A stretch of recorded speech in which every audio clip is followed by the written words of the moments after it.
要多久啊？10分钟。我们先去银行取点钱。在作面期间，带上兄弟去银行取钱的男人正是老鹰，在他身上少说背了50条人命，抢夺来的财物总价值高达800多万。1991年，老鹰和他的兄弟盯上了一家金店，他们装备齐全，训练有素，卷帘门一拉，便大肆搜刮起来。谁料就在这时，一名叫做忠诚的警察恰好路过，他注意到明明今天是金店20周年，但大白天却关上了门。多年的职业素养让忠诚立刻跑过去想打探一下情况，结果他刚证实了自己的猜想，就在打电话叫支援的时候被人打晕了过去。原来忠诚的举动早就被天台望风的劫匪发现，忠诚被铐着双手抓上了前来接应老鹰的车，老鹰拿出手枪抵在他的脑袋上。讲个笑话吧，好笑的话留你一条命。话音一落，车后陡然传来一阵警笛声，老鹰见状赶紧给忠诚蒙上眼睛，戴上头套，他想把忠诚当作几人替罪羊扔下车子，但在动手的时候不慎被忠诚咬住了耳朵。忠诚正好是刚从外地调来，担任刑侦队队长，现在还没来得及去局里报道，于是阴差阳错下，他还真被当成同伙，关进了局子里。好在他非常配合调查，有理有据地交代了事情经过，这才解除误会，给放了出来。这下忠诚算是跟老鹰杠上了。他火速翻看卷宗资料，发现这个以老鹰为首的6人团伙，在此之前已经作案2起，抢了价值200多万的财物，而唯一的线索只是自己咬在老鹰耳朵上的那一口。另一边，老鹰已经准备起下一场的银行抢劫了。首先，他让同伙在目标银行附近报了个假警，发现警方的出警时间最快是7分钟，这就难办了。银行里总共有4个保险柜，要想全部解锁，至少得要12分钟才可以，只有7分钟，他们根本不可能完事儿。但老鹰却成竹在胸，相当淡定，直接表示给我一根绳子就够了。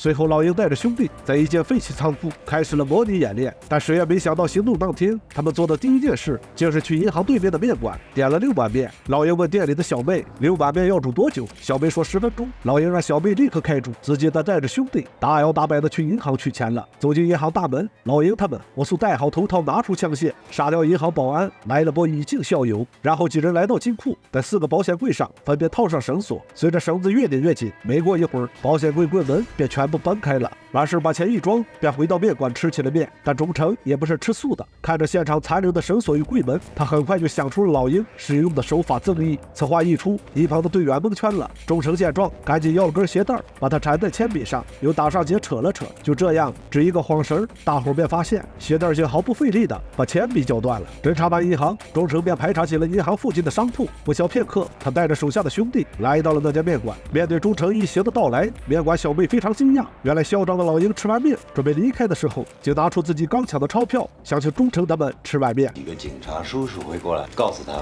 我请客，不吃白不吃，忠诚带着手下的兄弟就坐在了老鹰几人之前的位子上。他想体会一下当时老鹰心里是怎么想，可手下的兄弟就是不懂了，都要去打劫了，老鹰他们还有心思吃面？是打劫之后吃的，而且是看着我。此话一出，众人震了个大惊，忠诚却只是透过窗户往外一望。这一刻，看着远处的那座高塔，他总算是知道老鹰几人之前是在哪儿盯梢他们了。但光知道这一点肯定是不够的，他打算根据现场残留的弹壳，去找出那个负责给老鹰提供枪械的枪犯。一波顺藤摸瓜，忠诚很快锁定了目标对象，还立刻带着手下给人一顿收拾，目的就是要让枪犯给自己当线人。可就算是这样，忠诚这边依旧处于一个被动状态，只能坐等老鹰下一次动手，再瞅准机会将他解决掉。好不容易等到了中秋节，老鹰那边终于有了新动作。当时忠诚正在吃饭，收到消息就立马丢下碗筷往外走，队员们紧随其后，换上装备，火速向案发地点冲去。只可惜他们依旧晚了一步。不久前，老鹰他们刚走出银行大门，而走在最后的那一个还直接顺手扔了颗手雷，将银行大门炸了个七零八落。这时老鹰他们已经坐上面包车准备撤离了，楼顶上的同伙会给他们指引逃跑路线，但这一次忠诚也做好了100%的准备，阻拦他们离去，还根据老鹰之前在高处盯梢的习惯，轻松堵到了那个在高处望风的劫匪。忠诚跟劫匪立刻展开了一波激烈对攻，最终忠诚技高一筹，保住了性命。他果断让身旁的兄弟再次戴好头套，准备倒车回去紧急灭口。调转回头的老鹰一行人二话不说就拿起枪械，对准警方疯狂输出。好不容易，他们趁着警方去救困在车里的小女孩，一举杀到了同伙面前。然后老鹰立马扔出一颗手雷，送同伙上路。之后没有任何迟疑，就准备带人撤退。一旁的警察看见了，赶紧扔出一辆自行车，卡在了车的前后轮胎之间。其他警员也立马趁他病要他命。突然，楼上的忠诚注意到老鹰车子的前方有块广告牌，他果断扣下扳机，想把牌子打下去。最终掉落的广告牌正中老鹰他们面包车的车头，但可惜的是，老鹰他们除了少辆车，那简直是啥事都没有。这时，一辆不明所以的出租车误入了交火现场，这可把老鹰他们开心坏了。一伙人急忙窜下车子，发动猛攻，打得警方根本不敢冒头。然后他们一颗手雷直接炸掉了自己的面包车，还顺势抢下那辆出租车，扬长而去。经此一事，老鹰他们死了一名兄弟，这让他们怒火中烧，恨不得直接去把警局给炸了。但老鹰也知道，不让他抓了我们，就是对他最大的报复。老鹰准备把事情搞大点，他要带着自己的兄弟离开这儿，去各个地方抢银行，让抓不到他们的警方彻底变成一个笑话。不过只有君子报仇，才会10年不晚。现在为了给死去的兄弟出气，老鹰立刻就准备再干一票，给那些警察一点颜色看。就这样，没过多久，3名警察被绑在了车子里，他们中间还放着一个警察局的工资箱。收到这个消息，周成立马将工资箱拿到了手里，里头分文最少，但钱的背面却写着一句话：你还欠我一个笑话。往后的3年里，老鹰5人辗转各地，不断作案，一时间他们的恶名传遍各地。而更糟的是，警方依旧没找到线索逮捕他们，就好像他们真的有翅膀能飞出法网一般。终于1994年，周成他们根据线索找到了庆州，老鹰警人确实在此。但问题是，随着时代的发展，监控越来越普及，周成还总派人装成保安的模样，驻守在各大银行金店。老鹰他们怎么可能找到机会动手呢？更何况老鹰现在已经不是一个人了，他刚认识了一个女孩，但为这一点便不会随意动手。就这样，时间一点点过去，老鹰他们始终没有作案。周成也因为压力太大，神经紧绷，直接被送进了医院。没办法，要是再没有任何迹象，要是老鹰他们真的就此收手，警方便再也抓不到他们了。但就在这时，老鹰突然扛不住了，他用传呼机打出暗号，将自己的同伙约了出来。他老婆怀孕了，他决定再抢最后一次。老鹰很快选定了目标，轻松获取了一条银行运钞车的行驶路线，期间车子总共会途经8个分行，而越往后面钱就会越多。最后老鹰选了江北分行，那儿离公安局只有2公里，但门口就是菜市场，很热闹，也很方便趁乱撤离。于是他带着兄弟在江北分行对面的小摊上歇起了脚，一人一根冰棍，吃得好不快活。忽然一个小男孩的陀螺不小心滚到了几人旁边，然而老鹰却从自己包里掏出颗手雷递给了他。这个好玩。与此同时，周成也得到消息，知道老鹰弄了张运钞车路线图。根据多年来自己追踪老鹰几人的经验，他很快判断出总喜欢在热闹地方动手的老鹰团伙肯定会盯上江北分行。周成火速安排警力向江北分行赶去。然而这个时候，运钞车已经来到了江北分行。老鹰他们一看见运钞员将钱箱取出银行，便立刻行动了起来。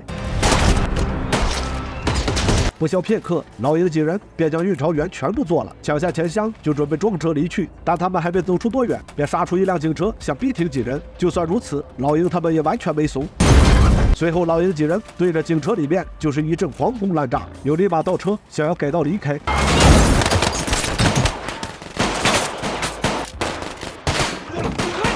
然后老鹰立刻就是一波扫射，驾驶座上的警员避无可避，立马就中了弹。没过一会儿，第3辆警车的开车警员也同样殉了职，而老鹰反手就送上了一波手雷，想制造混乱，掩护几人出逃。谁料刚刚那位卡在车里无法动弹的警员竟然还没有狗带，关键时刻他憋着最后一口气，艰难地打开了自己面前老鹰车子的后备箱。于是这场战斗，老鹰几人最后虽成功出逃，但他们到手的钱也因为没有关拢的后备箱直接撒了一地。随着老鹰他们的逃离，战斗暂时停止了。这一回合，警匪两方两败俱伤，老鹰他们不仅钱没拿到，还再次失去了1名同伙，而警民这边也是伤亡惨重，足有9人死亡，30余人受伤。不过值得庆幸的是，小男孩手里的那颗手雷最终还是被警方及时发现了。此刻警方这边对老鹰他们愈发的深恶痛绝，一想到现在就是这几人最虚弱的时候，便再次展开了行动。这一次，周成调动了所有警力，准备展开一场全城搜捕。而很快警方就发现乐雅宾馆出现了2名劫匪。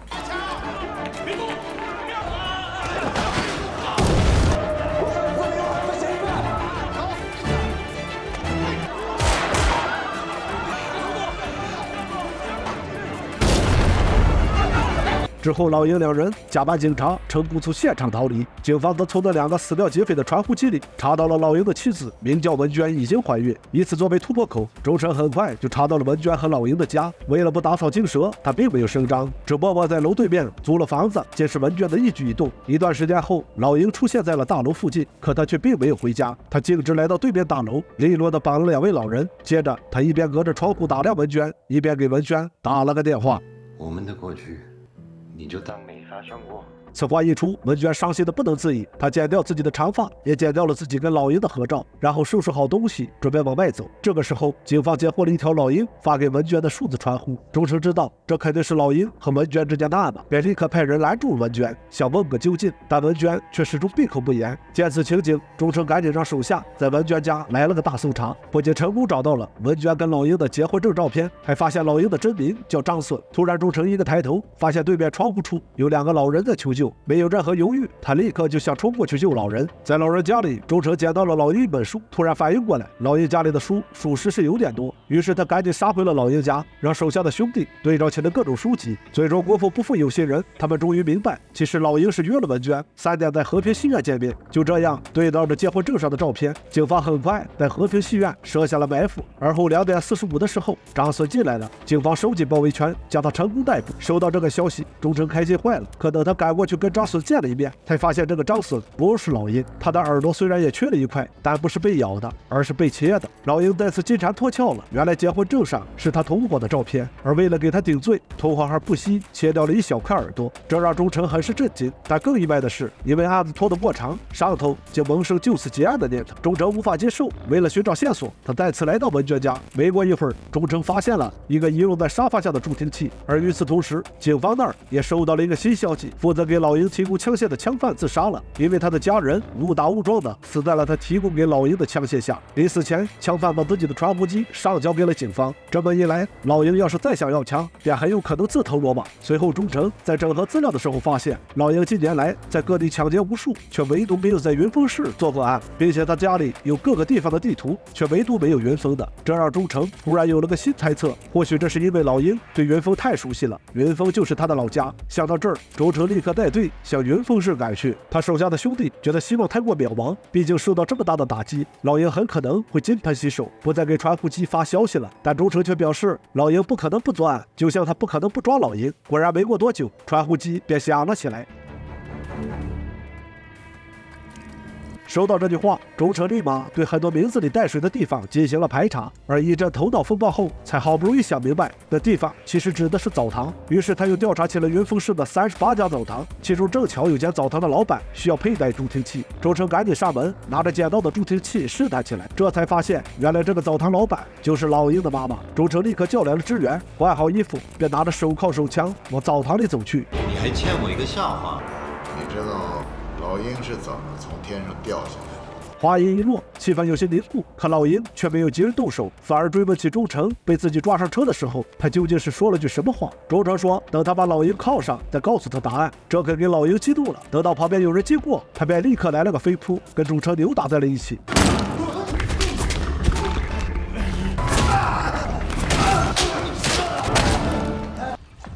几个回合后，老鹰抡起铁板砸向钟诚，钟诚则瞅准时机，火速用手铐铐住了老鹰一只手，紧接着他又一把把老鹰拉进浴池，铐上了老鹰的另一只手。原来老鹰从天上掉下来的原因很简单，因为它没了翅膀。就这样，老鹰落了网。死刑执行的当天，他仍旧心有不甘，可枪声一响，他也只能无力地闭上双眼。那一刻，钟诚的话语在他脑海中响起。那天在车上，他说：“我一定会咬死不放。”